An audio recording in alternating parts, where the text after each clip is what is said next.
Hola, buenas tardes. Mi nombre es Ana Paula Espinosa. Soy médico general y hace 2 meses terminé mi residencia como médico familiar.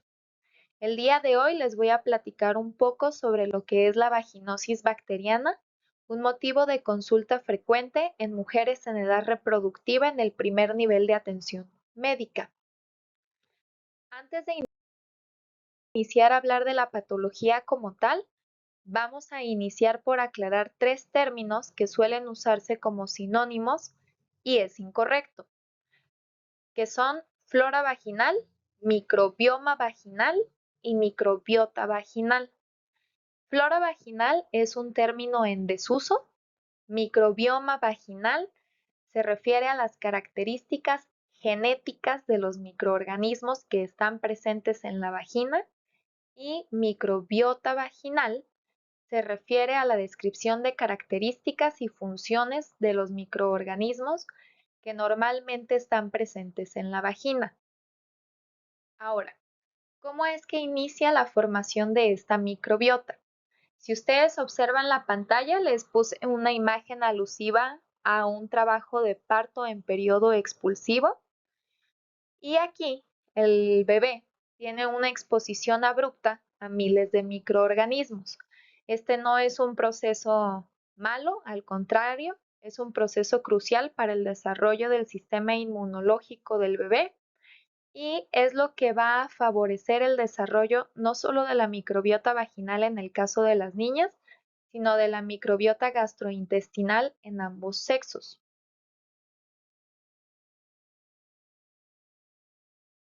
En condiciones normales, la microbiota vaginal en mujeres en edad reproductiva está compuesta por lactobacilos en un 60-90%. Los bacilos de Döderlein, estos de aquí, son lactobacilos y tienen la característica de producir ácido láctico.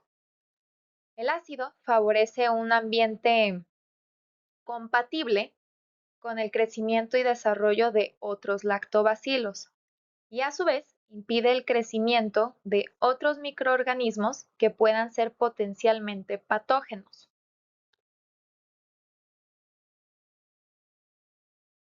Realmente la composición de la microbiota depende de dos factores. Uno de ellos, la etnia a la que pertenece la mujer y el más importante, la etapa en la que se encuentra. Aquí en la imagen, si ustedes observan, hay tres etapas principales. La primera, la de la infancia, la segunda, la de la pubertad o edad reproductiva y la posmenopausia. Si ustedes se fijan en la imagen, en la infancia, nosotros esperamos que la capa de epitelio sea delgada, que haya una fina capa de moco, que los niveles de estrógeno sean bajos, que la concentración de lactobacilos sea baja, por lo que el glucógeno también va a ser bajo, una gran diversidad de microorganismos y un pH vaginal que se acerca a lo neutro, que si ustedes recuerdan es un 7. Cuando esta niña crece y pasa a la pubertad o a la edad reproductiva, el epitelio es una capa gruesa y el moco también es una capa más gruesa. En esta etapa, los niveles de estrógenos van a ser altos y como aumenta la concentración de lactobacilos, los niveles de glucógeno aumentan. El glucógeno va a ser la principal fuente de energía de estos bacilos. La diversidad de microorganismos disminuye considerablemente y el pH vaginal desciende. En mujeres posmenopáusicas, si ustedes se fijan, las características son muy similares a las de la infancia, pero se diferencia porque la capa de epitelio todavía es un poco más delgada. En otro video podemos hablar de lo que es el síndrome genitourinario femenino, que tiene que ver con esto y es sumamente interesante. Pero bueno, continuemos.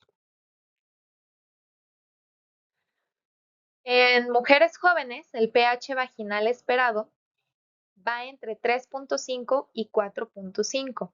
Sin embargo, hay que tener en cuenta que si nuestra paciente es afroamericana o hispana, El pH puede ascender hasta un 5 y considerarse completamente fisiológico.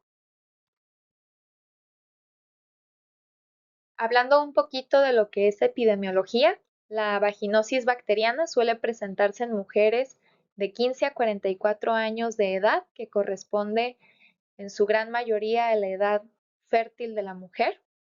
La prevalencia en África tiende a ser alta, por ejemplo, si nos vamos a Mozambique, puede ascender hasta un 68% y en Europa la prevalencia tiende a ser baja, por ejemplo, en Noruega es de un 20%. Lamentablemente en nuestro país, en México, no hay datos recientes de prevalencia.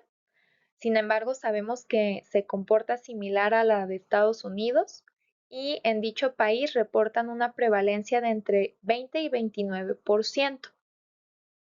Cabe destacar que la prevalencia en mujeres que no son sexualmente activas es de hasta un 18% y en mujeres con antecedente de 2 o 3 parejas sexuales puede ser de hasta un 58%. Recuerden, la vaginosis bacteriana no se considera una enfermedad de transmisión sexual en sí, pero sí está muy vinculada a la actividad sexual de nuestra paciente. En cuanto a los factores de riesgo que podemos encontrar, van a ser los siguientes. Mujeres que tienen sexo con mujeres, se cree que es porque hay una mayor exposición a secreción vaginal, al uso de juguetes sexuales sucios. Hay que educar a nuestro paciente en cómo mantener una buena higiene. Si la paciente primero recibe sexo oral y después es penetrada, también aumenta el riesgo. Si tiene una pobre higiene genital o si no cambia su ropa interior con frecuencia. El uso de duchas vaginales también está muy asociada a cuadros de vaginosis bacteriana y no solo las duchas vaginales, sino también la introducción de hierbas o aceites esenciales a la vagina y también ser portadora del dispositivo intrauterino de cobre. La buena noticia es que también hay formas de prevenir la vaginosis bacteriana. Aquí les puse una imagen que resume las principales formas de evitar o prevenir esta patología. Una de ellas siendo la intervención en el consumo de tabaco de nuestra paciente. Hay que aconsejarle que disminuya su consumo de forma progresiva para tener mejores resultados a largo plazo. Hay que recomendarle que tenga una dieta sana porque va a favorecer su sistema inmunológico y va a intervenir en la composición de la microbiota gastrointestinal y vaginal. Si la paciente es candidata a un método de planificación hormonal, también puede ayudarnos a prevenir vaginosis. Esto de aquí es sobre todo en pacientes con cuadros recurrentes, la toma de probióticos o de disruptores de la biopelícula. También el mantener un pH ácido, que esto puede ser diciéndole a la paciente que se abstenga, por ejemplo, de usar duchas vaginales. Si es sexualmente activa, que utilice el preservativo y en caso de que utilice algún tipo de lubricante, si está en edad fértil, decirle que consiga uno que tenga un pH similar al de la vagina. Hay una marca que si mal no recuerdo se llama Lubric, que su lubricante tiene un pH reportado de 4.7, entonces podría ser una buena opción para las pacientes. Entonces, ¿qué es la vaginosis bacteriana? Porque no podemos decir que es la infección por Gardnerella. Va a consistir básicamente en un cambio multicausal en la composición de la microbiota, que se va a caracterizar por la depresión de lactobacilos y el ascenso de diversidad de microorganismos. Dentro de esos microorganismos está Gardnerella vaginalis, Atopobium vaginae y Prevotella. Aquí les puse otro tipo de microorganismos que pueden proliferar, pero no tienen un papel tan importante como los tres que les acabo de mencionar.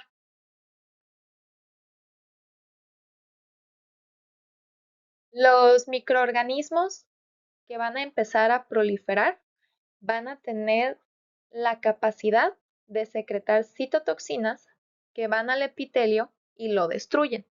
Esta destrucción es lo que va a provocar una exfoliación del epitelio vaginal y aumentar la descarga del flujo vaginal. Además, Gardnerella va a producir enzimas proteolíticas que destruyen proteínas relacionadas con el proceso de transformación de algunos aminoácidos.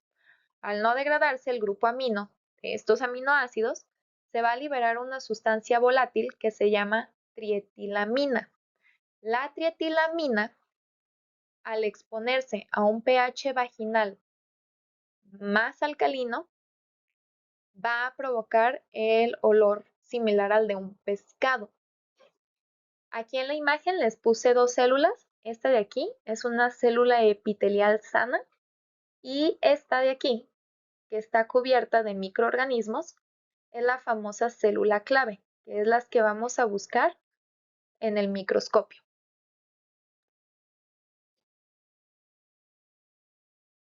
La proteólisis que va a provocar Gardnerella vaginalis va a facilitar el crecimiento de otra bacteria que se llama Prevotella vivia.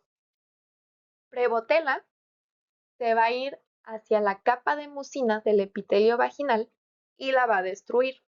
Recordemos que el moco cervicovaginal es un mecanismo de defensa para que no asciendan los microorganismos. Entonces, Prevotella la va a atacar. Esta destrucción de capa de mucina, a su vez, va a favorecer el crecimiento de otra bacteria que se llama Atopobium vaginae. Entonces, si se fijan, estas tres bacterias van a trabajar en equipo. Una favorece el crecimiento de otra y otra favorece el crecimiento de una tercera. En cuanto al cuadro clínico, nuestras pacientes se van a quejar principalmente de dos cosas. La primera, que tienen un aumento en la cantidad del flujo vaginal por la exfoliación del epitelio que explicábamos hace unas diapositivas. Recordemos que lo normal es una descarga de entre 1 y 4 mililitros al día. Y también nos van a decir que esa secreción vaginal tiene mal olor. No todas nos van a decir que es similar a la de un pescado, pero la gran mayoría sí van a decir que huelen mal. Adicionalmente, se pueden quejar de comezón, irritación o disuria, pero no es frecuente en cuadros de vaginosis bacteriana, por lo que si nos llegara a decir eso la paciente, tendríamos que descartar otro tipo de infección, por ejemplo, infección por tricomona o clamidia. ¿Qué es lo que vamos a hacer? Nos llega la paciente, nos dice que tiene un aumento en la descarga vaginal, que huele mal. Ya le preguntamos sus antecedentes y lo que sigue es tomar una muestra de exudado cérvico-vaginal, idealmente para cultivo y microscopía. Solo que antes de tomar la muestra o mandarla a un laboratorio a que se la tomen, hay que decirle que tiene que cumplir con ciertas condiciones para que sea confiable. La primera, que tenga un buen aseo general. Los genitales únicamente se lavan con agua y jabón. Nunca hay que introducir sustancias a la vagina. Tiene que tener una abstinencia sexual de por lo menos 24 horas. No tiene que utilizar medicamentos locales como óvulos ni duchas vaginales en 48 horas. No tiene que estar en la fase hemorrágica del ciclo menstrual. Y en caso de que haya recibido algún tipo de antibiótico, no solo local, también cuenta si fue tomado o inyectado, que tiene que esperar entre 5 y 7 días para la toma de la muestra. Ahora, el diagnóstico, ¿cómo se hace? Ya tomamos nuestra muestra, la mandamos al laboratorio y podemos utilizar cualquiera de estos de estos tres criterios. Los más utilizados son los de AMSEL, porque no solo necesitas laboratorio, sino también clínica. Los que siguen en frecuencia de uso son los de Nugget y los de High y ISO. Los de AMSEL, si tienes 3 de 4 criterios diagnósticos, puedes confirmar el diagnóstico y esos criterios son una descarga de secreción homogénea, delgada, que puede tener un color entre blanco y grisáceo. La presencia de células clave en el microscopio, un pH vaginal mayor a 4.5 y un olor similar al de un pescado cuando agregamos a la muestra hidróxido de potasio al 10%. Si tiene 3, hacemos el diagnóstico. Los de High y ISON se dividen en 4 grados. En el grado 0, únicamente se observan células epiteliales. En el grado 1, predominan los lactobacilos.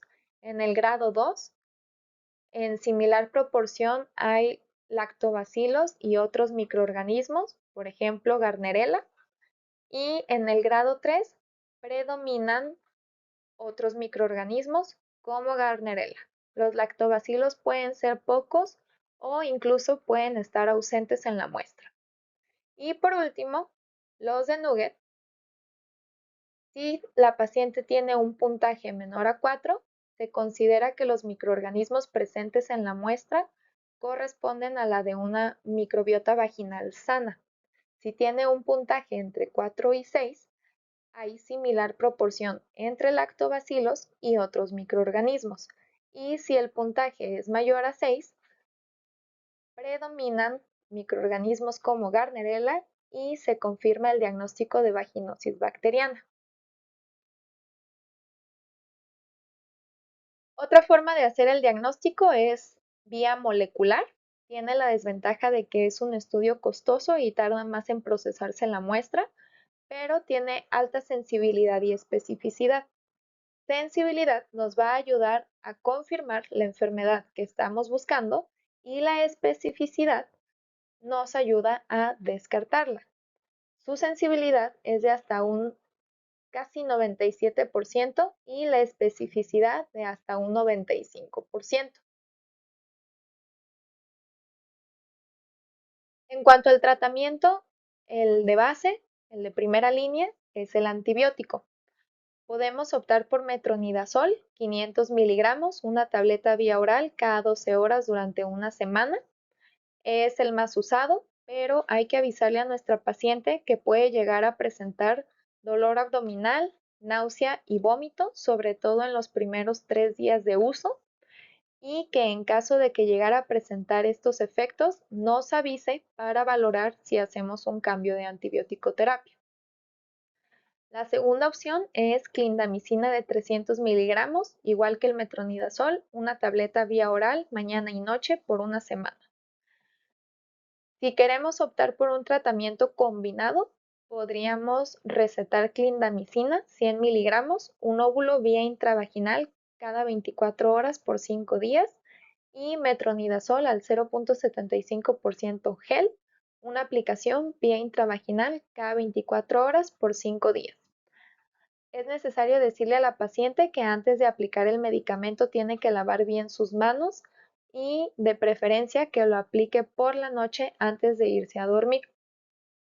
En caso de que presente intolerancia al metronidazol o a la clindamicina, podemos optar por tinidazol 2 gramos al día por 2 días o 1 gramo al día por 5 días. El tratamiento complementario del antibiótico, los probióticos o los disruptores de biopelícula. El más utilizado aquí es el probiótico de lactobacilos. Si es por vía oral, es una cápsula cada 12 horas y si es vía vaginal, una cápsula una vez a la semana. Aquí les puse 2 imágenes de probióticos de lactobacilos que tienen la cantidad necesaria y que no son tan caros y es más fácil conseguirlos en México. La duración de los probióticos realmente depende del contexto de la paciente y si es un cuadro aislado o ya ha tenido otros cuadros de vaginosis bacteriana, pero incluso podría durar hasta 6 semanas. Y por último, se propone que indiquemos un tratamiento post-antibiótico, sobre todo en pacientes con cuadros recurrentes, y es ácido ascórbico o vitamina C vía intravaginal durante 6 días. El ácido ascórbico va a favorecer un ambiente ácido en la vagina, que como ya vimos, el ácido va a favorecer el crecimiento de lactobacilos y va a impedir el desarrollo de otros microorganismos como Gardnerella. Y por último, ya para concluir esta plática, ¿cuáles son las complicaciones asociadas a vaginosis bacteriana más frecuentes? Aquí lo dividimos en mujeres embarazadas y mujeres no embarazadas. En mujeres embarazadas, hasta un 30% podría llegar a tener un parto prematuro. También se asocia a ruptura prematura de membranas, favorece la infección del líquido amniótico y aumenta el riesgo de infecciones postparto. En mujeres embarazadas y no embarazadas, aumenta el riesgo de infección por otros microorganismos como el virus del herpes o el VIH, clamidia, tricomonas, etc. Y en mujeres no embarazadas se va a asociar a salpingitis, infecciones urinarias y, en caso de recurrencia, a enfermedad pélvica inflamatoria. Entonces, en resumen, la vaginosis bacteriana se debe a un cambio multicausal en la composición de la microbiota vaginal, que se caracteriza por un descenso de lactobacilos y un ascenso de otros microorganismos potencialmente patógenos, siendo uno de los más importantes Gardnerella. Para hacer el diagnóstico necesitamos, además de la clínica, una muestra de exudado cervicovaginal para cultivo y microscopía y usando cualquiera de las tres opciones de criterios diagnóstico podemos descartarlo o confirmarlo. El tratamiento se divide en tres, siendo el de primera línea, el de base, la antibiótico-terapia. Tenemos tratamiento complementario, que suele ser con probióticos de lactobacilos, y en caso de recurrencia podemos administrar un tratamiento post-antibiótico. Entonces, eso sería todo por el día de hoy. Muchas gracias por su atención y nos vemos en el próximo video. Aquí les dejo las tres fuentes bibliográficas que utilicé para la realización de esta presentación. Cualquier duda o comentario pueden dejármelo con confianza. Hasta luego.